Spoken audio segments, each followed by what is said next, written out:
बताओ कार्बन का atomic number कितना है? जोर से बोलो ताकि वीडियो में आपकी आवाज आ सके। 6। ठीक है आयुष तुम बता कार्बन की वैलेंसी क्या है? ठीक है। कार्बन जो है इलेक्ट्रोवैलेंट बॉन्ड बनाता है या कोवैलेंट बॉन्ड बनाता है? मयंक बताओ। Covalent bond. Covalent bond. बम तुम बताओ कोवैलेंट बॉन्ड होता कैसा है? किस तरह के बॉन्ड को कोवैलेंट बॉन्ड कहते हैं? अपने आप से बना लेते हैं। अपने आप से। अनन्या आप बताओ कोवैलेंट बॉन्ड कैसे बॉन्ड होते हैं? And which type of bond we call covalent bond? आप बताओ। Sir low melting point. Covalent bond की ना प्रॉपर्टी होती है कि कोवैलेंट बॉन्ड वाले कंपाउंड के लो मेल्टिंग पॉइंट होते हैं। देखो ऐसे बॉन्ड जिसमें कि इलेक्ट्रॉन शेयर करके बनाए जाते हैं, यानी ऐसे आबंध जिसमें इलेक्ट्रॉन की साझेदारी होती है, उन्हें सहसंयोजी आबंध कहते हैं, यानी कोवैलेंट बॉन्ड कहते हैं। एंड दूसरे तरह के बॉन्ड होते हैं जिनको कि आयनिक कंपाउंड फॉर्मेशन कहते हैं। आयनिक कंपाउंड बनता है जिसमें इलेक्ट्रॉन क्या होता है? ट्रांसफर होता है। तो इलेक्ट्रॉन ट्रांसफर होता है वो इलेक्ट्रोवैलेंट बॉन्ड होते हैं और वो स्ट्रांग होते हैं क्योंकि उसमें ज्यादा ही फोर्स ऑफ अट्रैक्शन होता है। तो कार्बन जो है कोवैलेंट बॉन्ड बनाता है। ये रिफत आप बताओ what do you mean by hydrocarbons? Hydrocarbon का क्या मीनिंग है?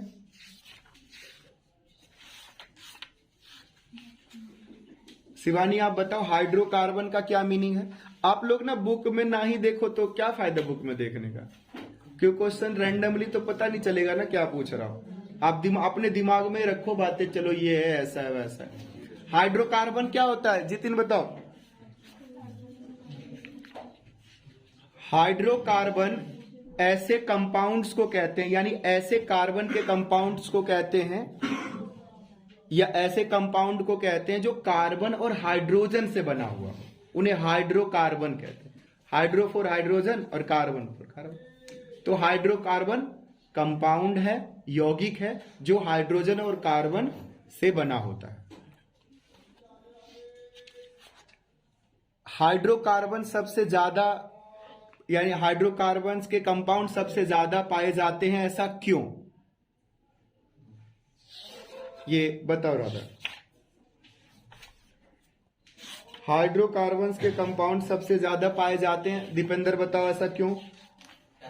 हाइड्रोकार्बन के कंपाउंड ज्यादा क्यों होते हैं? जिज्ञासा बताओ।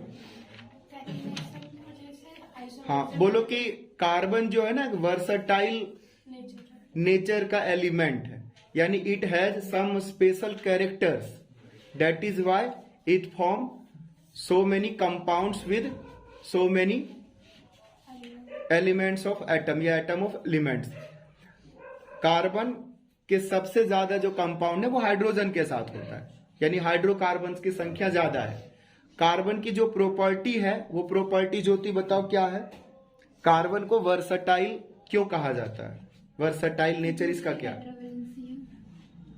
खड़े होकर के बताइए हुए, खड़े होइए बताइए, बैठ जाइए, बोलो सही से बताओ। हाँ टेट्रावैलेंसी और कैटिनेशन की वजह से। और इंग्लिश में भी बोल सकते हो, ठीक है। It has two special type of characteristics, one is tetravalency, it means it is a tetravalent, or other is catenation. This is also called self-linking properties.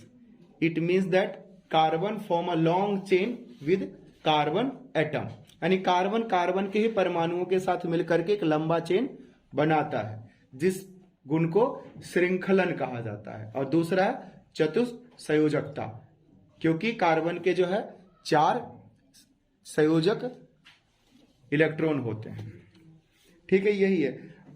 अब देखो इसमें बैठ जाओ, अपने आप ही बैठ जाओ, अपने आयुष को बताने दो। देखो जी, कार्बन इलेक्ट्रॉन शेयर ही क्यों करता है?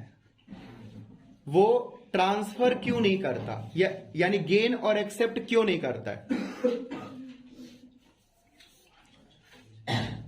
ठीक है बैठ जाओ। रक्षित तुम बताओ। कार्बन जो है ना अपने इलेक्ट्रॉन को शेयर करता है, ऐसा क्यों? वो ट्रांसफर क्यों नहीं करता? ये ट्रांसफर करने का मतलब है कोई कार्बन गेन करेगा, कोई कार्बन लॉस करेगा। तो ये अपने 4 इलेक्ट्रॉन लॉस क्यों नहीं करता और ये 4 इलेक्ट्रॉन किसी का गेन क्यों नहीं कर लेता? यहां लिखा हुआ ये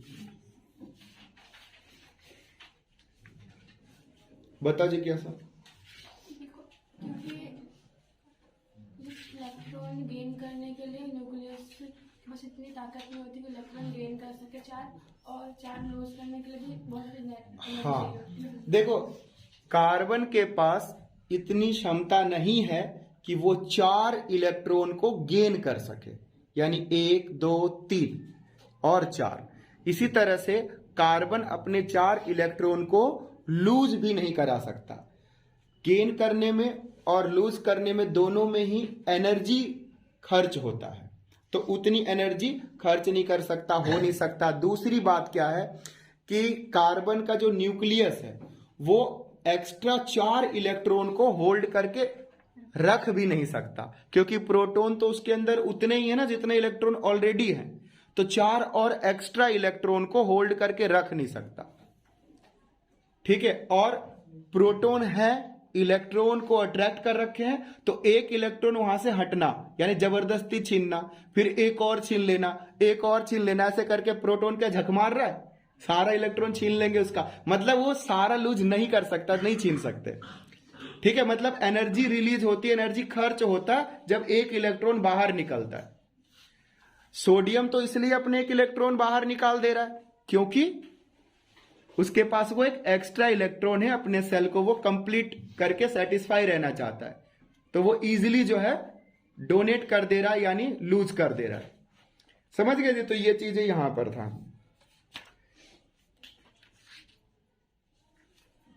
सैचुरेटेड और अनसैचुरेटेड हाइड्रोकार्बन्स होते हैं, तो बताओ रिफत क्या होते हैं सैचुरेटेड हाइड्रोकार्बन और अनसैचुरेटेड हाइड्रोकार्बन?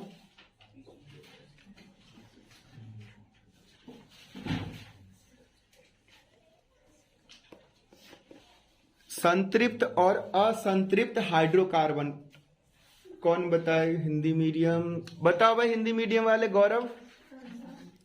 संतृप्त और असंतृप्त हाइड्रोकार्बन किन्हें कहते हैं? शिवकेश, दीपेंद्र,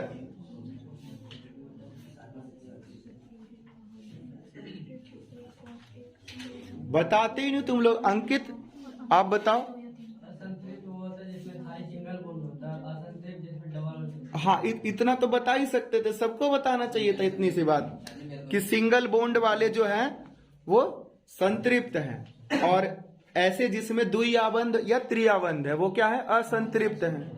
मनीष इतना बताना ही चाहिए था। ठीक है, अब ये बताओ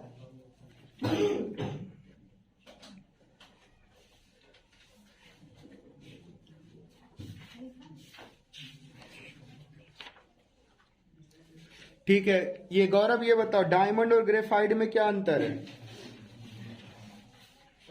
डायमंड ये कठोर करता है, कठोर प्राकृतिक पदार्थ है। हाँ, सबसे कठोर है यानी हार्डेस्ट सब्सटेंस है, और ग्रेफाइट जो है सॉफ्ट होता है, स्लिपरी होता है, नहीं पाउडर फॉर्म में, पाउडर फॉर्म में होता नहीं, हो सकता है मतलब अदर फॉर्म में भी हो सकता है। और एक डिफरेंस दूसरा,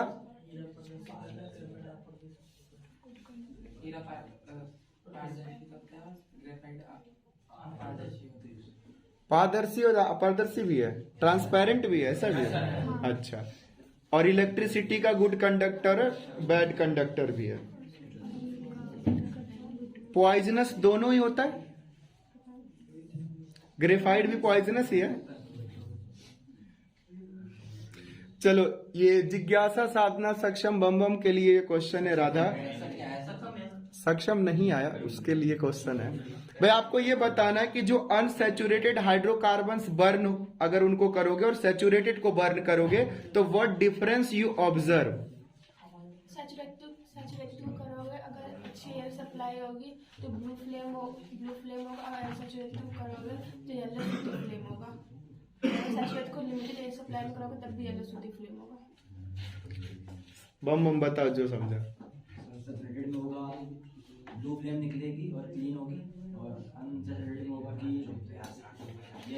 येलो होगा और ब्लैक होगी।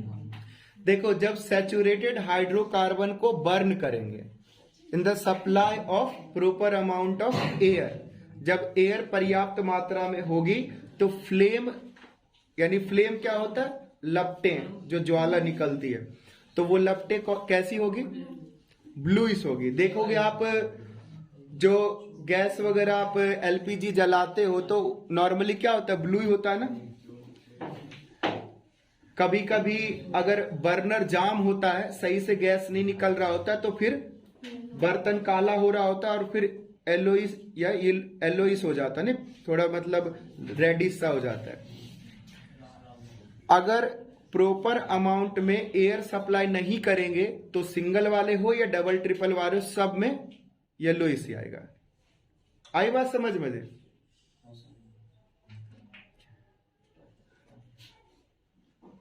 ठीक है, अब समझ में आया तो कौन बताए? काजल आप बताओ, स्मोक क्या होता है, स्मोक बनता ही क्यों है?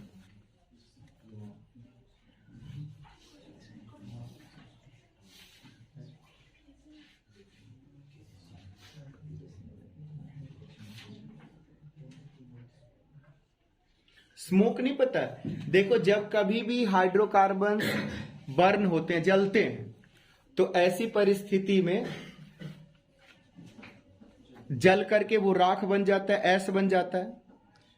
तो जलते हुए जो धुआं निकल रहा है ना, उसी को ही स्मोक कहते हैं।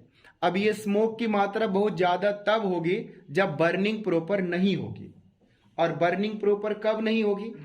या तो वो हाइड्रोकार्बन अनसैचुरेटेड है, या फिर प्रॉपर अमाउंट में उसे एयर सप्लाई नहीं है, यानी ऑक्सीजन नहीं मिल रहा है, या फिर वो इग्निशन टेम्परेचर को रीच नहीं कर रहा है अभी। यानी कुल मिला जुला करके स्मोक तभी फॉर्म होता है जब प्रॉपर बर्निंग नहीं होती है, यानी पूर्णतः सही तरीके से जब कोई चीज नहीं जलती है तो धुआं निकलता है। ठीक है, जब कच्चे कोयले को पकाया जाता है तो वैसे परिस्थितियों में भी धुआं बहुत ज्यादा निकलता है, और वो धुआं जानबूझ के निकालते हैं, क्योंकि अगर पूरा जला ही देंगे ना तो कोयला जल ही जाएगा, बट वो धुआं निकालते रहते, धीरे धीरे हीट होता रहता है और कच्चा कोयला पकता रहता है। चिमनी वगैरह देखा होगा ना, तो उसमें भी धुआं ही निकलता रहता है काफी देर तक, क्योंकि उसको जलाते नहीं, पकाते हैं धीरे धीरे उसको। तो धुआं कैसे निकालते हुए? क्योंकि प्रॉपर अमाउंट में एयर सप्लाई देते ही नहीं है। अंदर ज्वलनशील पदार्थ डाल तो देते हैं भट्टी में, लेकिन उसमें एयर सप्लाई जो होता है उसको पैक कर देते हैं। मतलब जैसे मान लो पूरा चिमनी भट्टी बहुत बड़ी होती है, तो उसमें जहां जहां एयर सप्लाई वहां 4 ईंट रख दिए, और जहां एयर सप्लाई देना फिर ईंट निकाल लेंगे, नहीं तो फिर बाद में बंद कर देंगे। इस तरह से काम। तो ये सब हो गया। इसके बाद आइसोमर्स है। बताओ जी, ये रक्षित, आइसोमर्स क्या होते हैं?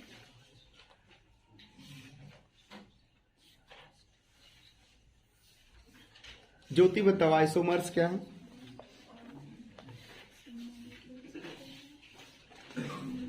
काजल आप बताओ, आइसोमर्स क्या है?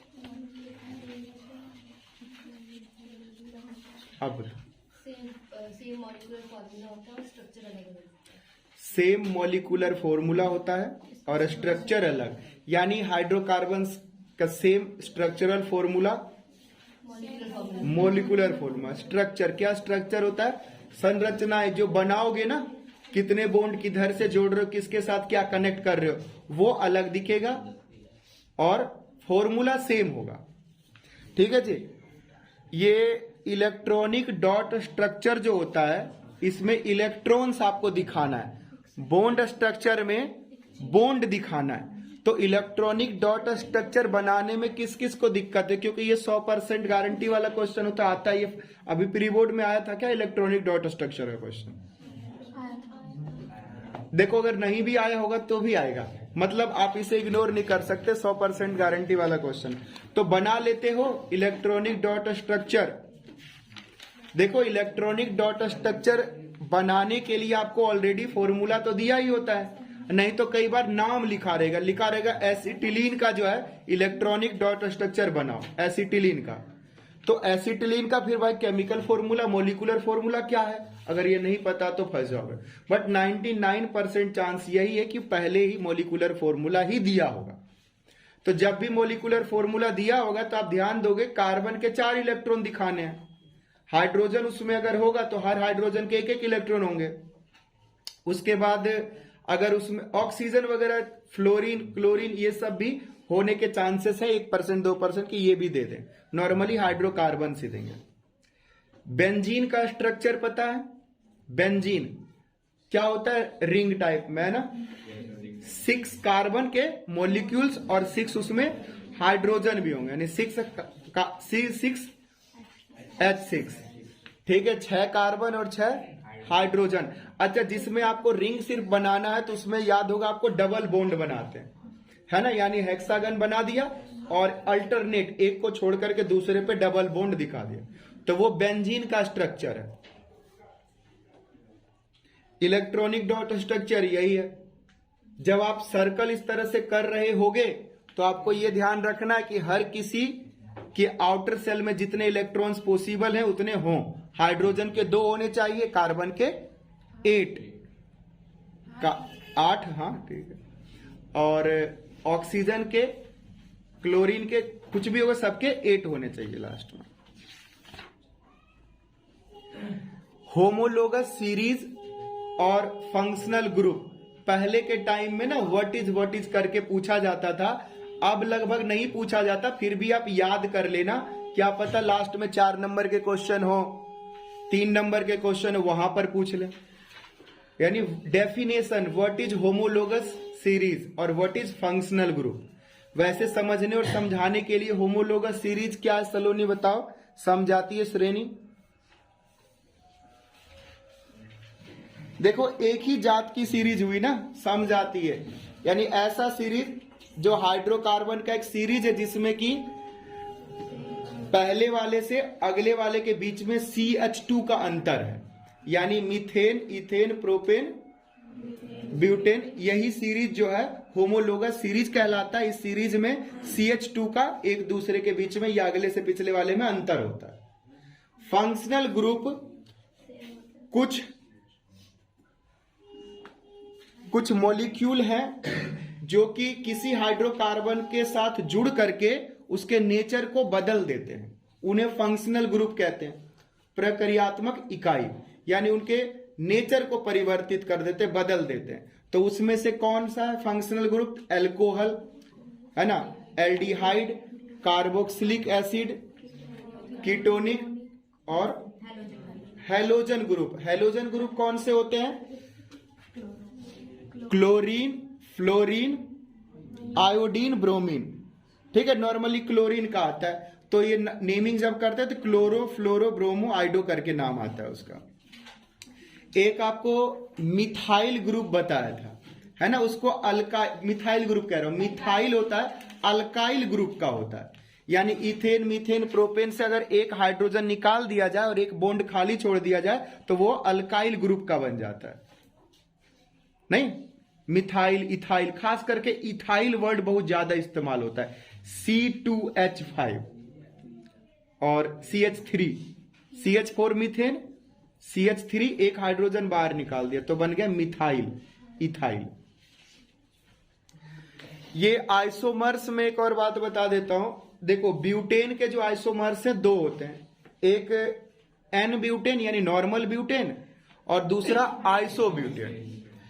पेंटेन के जो है नियो पेंटेन भी होता है, यानी पेंटेन यानी N पेंटेन, आइसोपेंटेन और एक नियो पेंटेन, ठीक है। नियो पेंटेन का लिखने के बाद स्ट्रक्चर बनाओगे तो उसका हो जाता है ये 2-डाई मिथाइल प्रोपेन, मतलब उसका जो स्ट्रक्चर है ना चारों साइड से CH3 CH3 CH3 एक कार्बन को घेर लेता है, तो 1 2 3 प्रोपेन बनता है। तो उसका जो आयुपैक नेम है, आयुपैक नेम में आता है 2-डाई methyl propane.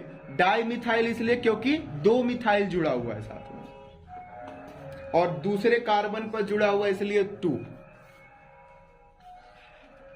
Cyclo word use करते हैं जहां पर कि क्या बना हुआ, रिंग बना हुआ, जहां पर कि कार्बन, लास्ट वाला कार्बन भी फर्स्ट वाले कार्बन से जुड़ा होता है, उसको रिंग फॉर्म हो गया। तो ऐसे में साइक्लो उसका नाम है।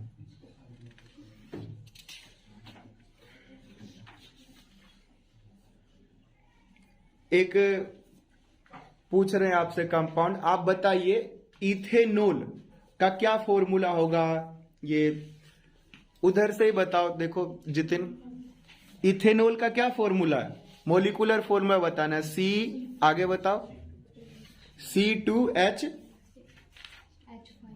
H5OH, ये इथेनॉल हुआ। तो मिथेनॉल का क्या होगा ज्योति बताओ, CH3OH। देखो जो भी होगा ना, बस OH लगाना, एक हाइड्रोजन हटा करके, OH लगाना, एक हाइड्रोजन हटा करके।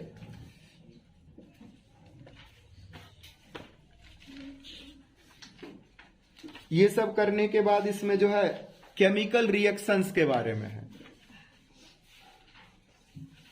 ऑक्सीडेशन रिएक्शन है जिसमें कि इथेनॉल का रिएक्शन पोटेशियम डाइक्रोमेट या फिर उसकी जगह पर पोटेशियम पर मैग्नेट, दोनों ही इस्तेमाल कर सकते हैं। यहां पर एक वर्ड लिखा हुआ है एसिडिफाइड। एसिडिफाइड का मतलब है इस रिएक्शन को इनिशिएट करने के लिए कुछ एसिड की मात्रा इसमें डाल देते हैं और फिर इसको हीट करते हैं, और हीट करने के बाद जो है एसिटिक एसिड बन जाता है, यानी इथेनोइक एसिड। देखो इथेनोइक एसिड भी कहते हैं और एसिटिक एसिड भी कहते हैं। इथेनोइक का एक अलग से नाम एसिटिक एसिड। और अगर आप कार्बोक्सिलिक फॉर्म में करोगे तो क्या हो जाएगा, इथेनोइक एसिड। इथेनोइक एसिड क्या हुआ, आयुपैक नेम हुआ ना जी। इथेनोइक क्यों है, CH3COOH कार्बोक्सिलिक ग्रुप का। तो ये इसलिए इंपॉर्टेंट है, कई तरीके से पूछा जाता है कि इथेनोइक एसिड कैसे तैयार होता है, कैसे प्रिपेयर होता है। तो ये रिएक्शन लिखना, रिएक्शन में ऐसे भी हो जाता है कि भाई right the reaction of conversion of ethanol into, तो क्या पूछ रहा था आगे, रिएक्शन। ठीक है जी। तो एडिशन रिएक्शन क्या है जी, बताओ, कौन बताए एडिशन रिएक्शन, पीछे वाले बच्चे, विकास बताइए जी। नहीं बताओगे, बताओ शिवकेश, ये मयंक बताओ एडिशन रिएक्शन के बारे में। एडिशन रिएक्शन शिवकेश बताओ। चलो शांत हो जाओ, नहीं बताओ कोई बात नहीं, पेपर में कर देने की बार।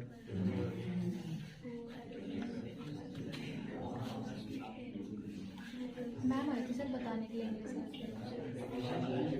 थोड़ा बहुत बात करें, सरकारी में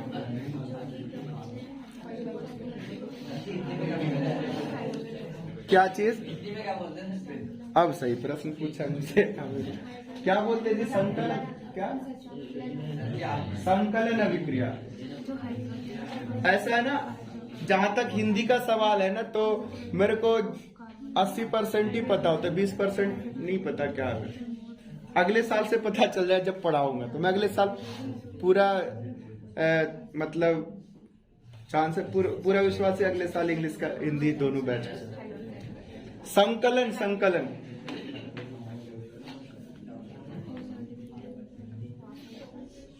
कई बार संयोजन भी रहता है।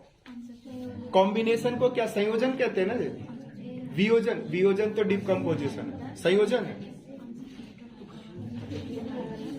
देखो ये रिएक्शन है इंपॉर्टेंट। चलो आप लोग सुन लो, देखो समझ में आ रहा है। जिज्ञासा एक्सप्लेन करो।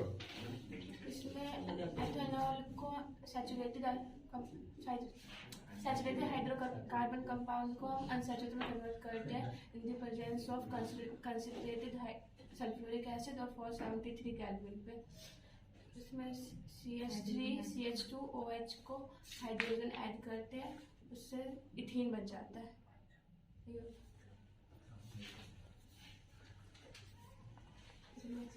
और कोई विशेष आप बताओ।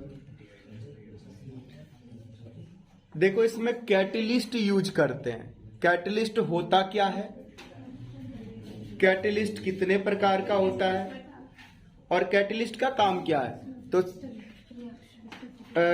बताओ जी, काजल आप बताओ कैटलिस्ट क्या होता है।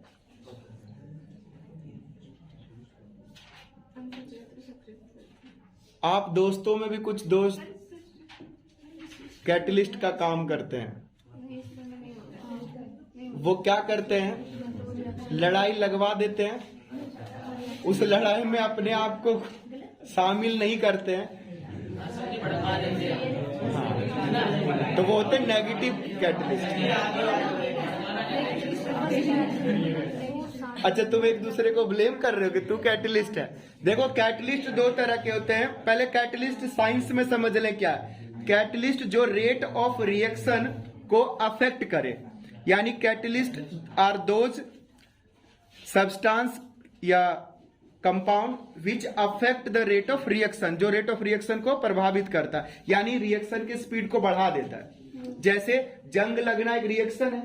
अब जंग इतना धीरे धीरे लगता है कि 2 महीने तक बैठ के देखते रहो कि जंग लगा क्या, है ना, इतना स्लो है। अब सोडियम वगैरह पोटेशियम इतना क्विक रिएक्शन करता है कि ऑब्जर्वेशन ही नहीं हो पाता कि रिएक्शन में पहले क्या हुआ, बाद में क्या हुआ, कैसे कैसे हुआ, कर ही नहीं सकते भाई। ऑक्साइड बना कि हाइड्रोक्साइड बना, तो उसके लिए उस रिएक्शन को स्लो कर दिया जाता है। कुछ ऐसे सब्सटेंस मिला दो जिससे रिएक्शन अगर 10 सेकंड में होना है तो कम से कम 1-1.5 मिनट लगा ले, ताकि हम उसका ऑब्जर्वेशन कर सके। तो ऐसी है कैटलिस्ट का काम। ठीक है जी, कैटलिस्ट का काम है। कैटलिस्ट खुद रिएक्शन में टेक पार्ट नहीं करते, यानी खुद अपने आप को कंज्यूम करा के प्रोडक्ट वगैरह नहीं फॉर्म करते, वो बस रिएक्शन करा देते हैं। तो उसी तरह से यारी दोस्ती में भी कुछ ऐसे लड़के होते हैं, ऐसे लड़कियां भी लड़कियों की दोस्ती में, कि वो जो है ना बस आग में घी डालने का काम करते हैं, और कहीं पर आग नहीं लगी है तो आग लगाने का काम करते हैं, बट उस आग में अपने आप को वो नहीं जलाते, सही तरीके से निकल जाते हैं। तो पॉजिटिव कैटलिस्ट भी होते हैं भाई। देख रहे कहीं पर शांत चीजें नहीं, कोई कुछ कर रहा है तो आपको सकारात्मक तरीके से भी मोटिवेट करके आगे बढ़ा रहे हैं। जैसे देखो भाई, आपको कोई अच्छा भी तो मिल सकता है ना जो आपको सही रास्ते लेके जा रहा है, तो वो भी कैटलिस्ट, यानी एक तरह से मोटिवेटर है कैटलिस्ट, और वो डीमोटिवेट कर देते तो नेगेटिव पॉजिटिव कैटलिस्ट होते हैं। बाकी दोस्त ज्यादातर जो है नेगेटिव कैटलिस्ट ही है। अच्छा, हिंदी में इनको कहते हैं उत्प्रेरक।